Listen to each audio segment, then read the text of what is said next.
అందరు ఎట్లున్నారు? నేనైతే మస్తున్నా. టిన్ను బాబు ఇంట్లో బోర్గా ఫీల్ అవుతుండని అట్లా బయటకు పోదాం అనుకున్నాం. ఎక్కడికి వెళ్దామా అని ఆలోచిస్తే టెంపుల్ గుర్తుకొచ్చింది.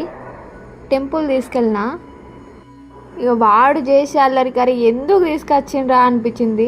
ఆడు ఇల్లు అనుకున్నాడా మరి ఏమనుకున్నాడు కానీ మొత్తం ఆన్లే అనుకుని మొత్తం గుడి అంతా ఒక రౌండ్ వేసేసిండబ్బా.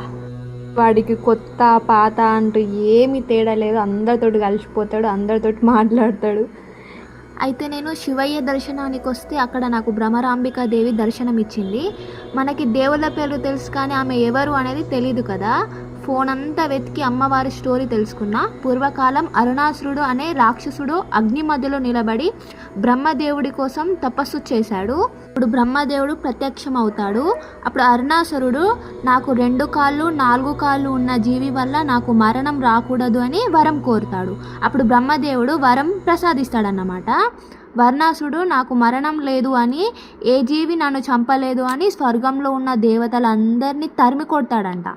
దేవతలందరూ శివయ్య దగ్గరికి వెళ్ళి విశ్వం సమస్యలో ఉంది అని చెప్తారు. అయితే అక్కడే ఉన్న పార్వతీదేవి ఆలోచిస్తూ 2 కాళ్ళు 4 కాళ్ళు ఉన్న జీవి చేతిలోనే మరణం ఉండకూడదు అని వరం కోరుకున్నాడు కదా, మరి 6 కాళ్ళు ఉన్న జీవి సంగతి ఏంటి అని ఆలోచిస్తుంది.